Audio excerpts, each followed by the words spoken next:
What is it that you do very well that you can do for free and let AI take you there?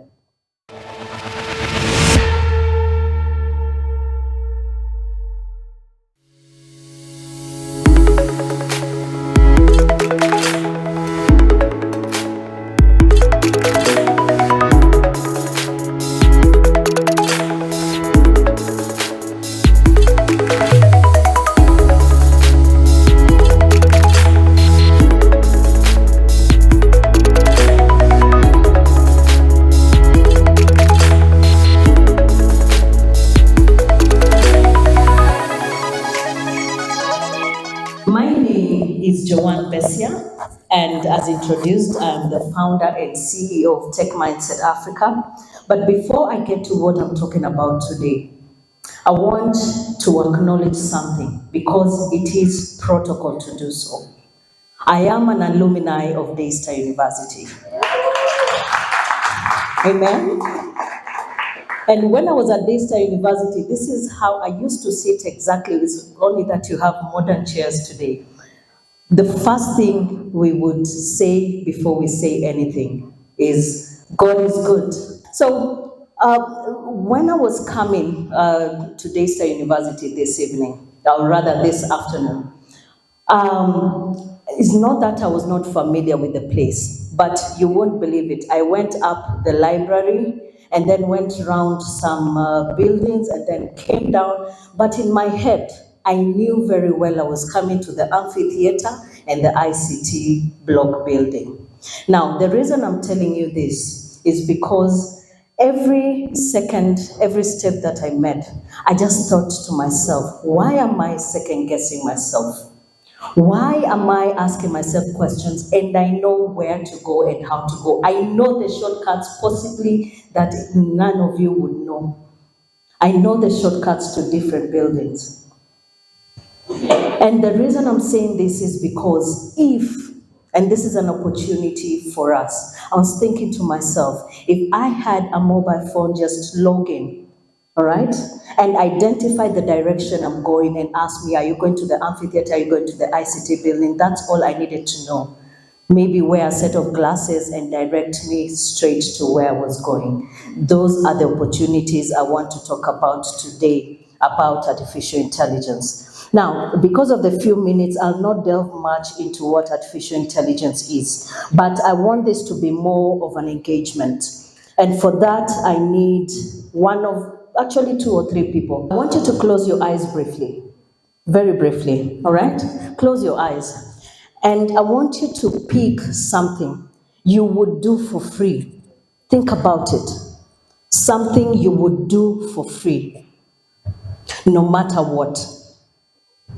10, 9, 8, 7, 6, 5, 4. Please let it be decent. 3, 2. Open your eyes. Ladies first. If you are to do anything for free in this world, what would that be?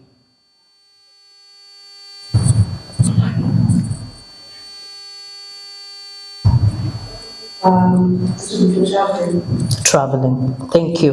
Please let's clap for her. Yes, young gentleman. Did you do that was tech? You asked for free. Please clap for him. Yes, sir. Counseling. Yes. Absolutely. Please clap for this young gentleman. Can go back. I'm going to come back to your careers right now. By the way, what you're thinking and what you have shared with the world right now, and the reason I'm saying the world is because I can see cameras around, is where your career is supposed to be. Remember that. So ladies and gentlemen, today I want to talk about artificial intelligence from a non-technical perspective and possibly from a technical perspective and how it cuts across different industries. But before I do that, what we do at Techmindset Africa, so that you understand where I'm coming from. We educate Africa in artificial intelligence from diverse industries across Africa. We've currently educated over 8 countries across the world, but we are physically in Kenya and recently in Nigeria. Let's talk about the current state of artificial intelligence. The current state of artificial intelligence is you are using AI, and I know you know that you're using AI, so I won't get into that. But my question is, whatever course you're doing, whatever information you're gaining from the internet, however you're interacting with people, the question is, are you using AI? That's what we want to talk about. As we move deeper into this, remember, this is not about coding. This is not about AI engineering. This is not about technical skills. It's basically understanding how you can utilize AI, because AI right now is reshaping our future. It's reshaping what we are doing on a day-to-day basis. And I like the fact that my predecessors who came here talked about the security of AI. This is a challenge we face every day. We are given a lot of data, a lot of information outside there, including our churches, including our schools, including our organizations. I'm sure this morning someone somewhere was asked to give a name and an email address. That is data that you're giving. But the question is, are we using it as learners? Are we using our own data to understand the world around you? News update. When you go outside there after Daystar University, whether you're doing your degree, whether you're doing your master's, the first question probably that you will be asked is, do you understand artificial intelligence? That I'm telling you for free. That is what is outside there. So please, I want us to start shifting our mindset and not think about it's for technical people, it's for ICT department, it's for AI engineering, it's for data scientists, it's for cybersecurity engineers. Not at all. If you're learning to be a nurse, you are going to be asked, do you know how to work with AI? Because that is where organizations are going. And the only way to do that is to get people who understand that path. And that is why we are standing here today. You were told that the number one thing for you to survive outside there is what? Information. Very well said. That is the information we need to start understanding. Talking about information, we've talked about artificial intelligence, we've interacted with artificial intelligence, we have used ChatGPT, we have used Gemini, we have used DALL-E, we have used so much about AI. But my question to you is, do we understand what artificial intelligence is? Possibly yes. But how, when you ask yourself, and the reason I'm putting this out there is so that we start rethinking how we think about AI. Have you started thinking how machines learn? Machines learn like you and me. When you were born and brought to this world, how did your mother teach you how to get familiar with the world? They would show you, this is daddy, this is mommy. They won't even show you, you'll be surrounded by them. Their facial recognition would identify their faces and their features, whether they are sitting down, whether they're lying down, whether they are standing, whether they're walking or coming towards you. It's the same concept with machine learning. To teach a machine to understand the world around us, it must be taught how we do things. That is artificial intelligence. I want to focus more so on how a machine learns. A machine learns in different ways. It learns through text, voice, communication. For example, the way you woke up next to your roommate, the information or the communication you had with each other. A machine can get to learn to understand your relationship between your roommate. Another example is how a machine would learn is through visual aspect of it. How I'm looking at you right now, I'm looking at you as a human being. But how do you teach a machine to know that I'm human or I'm not? By feeding it thousands and thousands of human images and animals to make the difference. That is how a machine learns. And I'm sure maybe some of you are asking, why are you telling what we know? It is because whoever you are in whatever career, if you do not understand these basics, you would not know how to tackle an AI project. Now, let us go further and look into certain examples of machine learning. So, for example, you're a journalist. I'm bringing this back home because I know Daystar is known for journalism, most part of it. If you're a journalist and you want to present stories that are factual, what do? If you don't have to do it as a human being, our memories are limited, our knowledge is limited. You have to put 1,000 Joan Bessias to amass our knowledge in a particular field. You won't get it from me alone.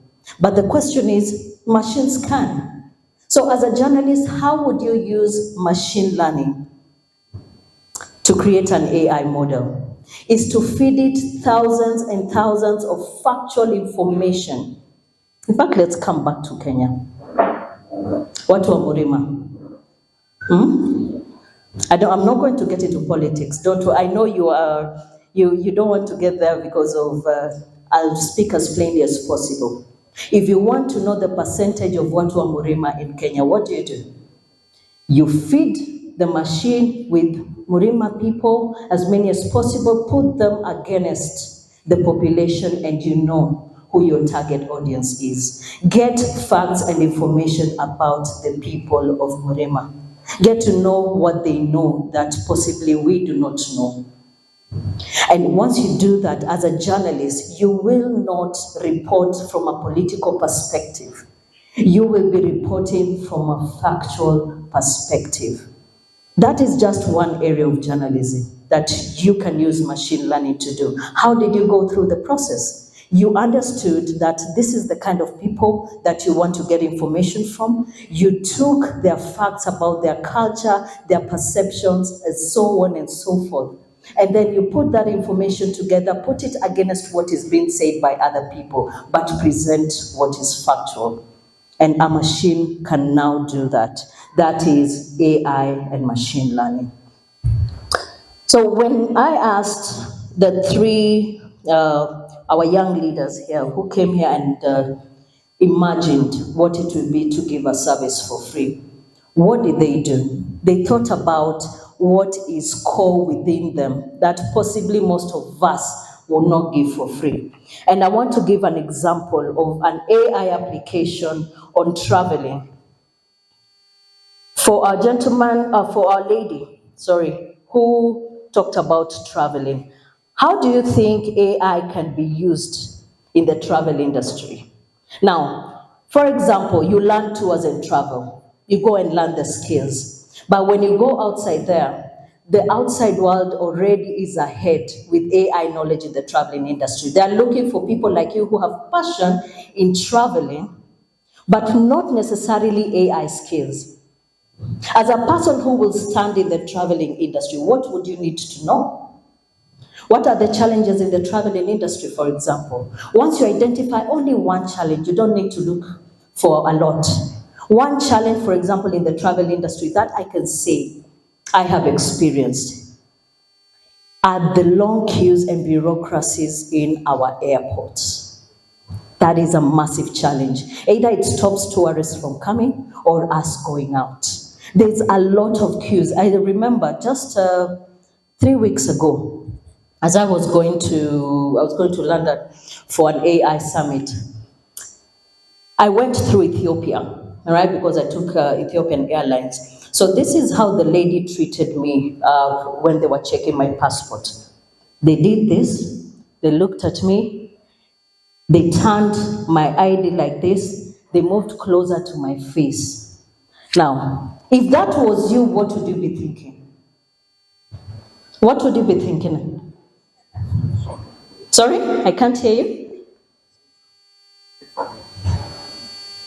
Discrimination, right? I called it unprofessionalism, not because they are wrong. No, that is an opportunity of adopting AI. If they had a facial recognition, that would put my data only once. Anytime I go through the airport, I just need to go through the screen and all my details will enable the gates to open. And I travel. Solved travel industry. Teaching tech. These days we are learning virtually. As your passion for teaching technology, excellent. But how are you using AI to take you there? These learners are young minds, and your children and children's children will no longer have to sit down to learn. How will you use AI to make sure that everyone anywhere can get the beautiful, energy that you have in the tech space just to give that information? Through AI. Lastly, counseling. How many people, just the other day, you've seen the news, people are committing suicide or we are killing each other. How would we identify as a young generation? How can we come up with innovative ways that would put AI and counseling side by side? So that not necessarily, if you're a shy person like me, yeah, and you cannot speak to a human face about your problems, but you can talk to a machine that can possibly go a step further. Wouldn't you do that? But who do you think powered the counseling AI? Our counselors, passionate counselors like himself. This is our world of AI. So as I wrap up, I want to go straight to the last part of it. The question is, have you started rethinking whether you're studying law, whether you're studying communication, whether you're studying computer science? If you're studying computer science, coding, IT, possibly, and that is your passion, possibly you want to start thinking about creating algorithms, becoming a machine learning engineer, because innovators like you in your different industries with no technical background will need machine learning scientists. Possibly you want to secure the legal system using AI. You have cybersecurity pros to do that for you. And you're passionate about cybersecurity. Get to understand cybersecurity and AI. If you are a marketer and you want to be on top and get in front of your clients without a lot of effort, just learn how AI can help you to do this. If you are a community development learner, get to understand how can we use, for example, AI drones to go through the community and understand the challenges and possible solutions to enable a community to economically develop. I want you to start thinking and rethinking on how you can incorporate artificial intelligence into your specific careers. Whatever you do, I'm telling you for free. I am outside there, I'm a witness. I do that with my company. The first question I'll ask you, are you conversant with artificial intelligence? I'm not asking you if you're an AI engineer, I'm not asking if you know coding, but I want to know if I put you in the marketing department, would you use AI tools to improve the department? If I put you in the accounting, I don't want to use AI, accounting systems or softwares anymore where we have to manually key in. I want an AI automated accounting system, and only you have to be valuable to be in that space. So with that, ladies and gentlemen, I'll leave you with one of the quotes, not even quotes, one of the thinking of a thought leader in the ICT industry. I know possibly most of you know Jeff Bezos. Jeff Bezos said he has been invited into thousands and thousands of forums. People ask him, what is the next trend? What is the next AI? What is the next technology? But what he says, no one has ever asked me, what do you do very well that you can use technology to scale? I want to throw that challenge back to you. Anything you're going to learn from today, just ask one thing to change your mindset. What is it that you do very well that you can do for free and let AI take you there. Thank you.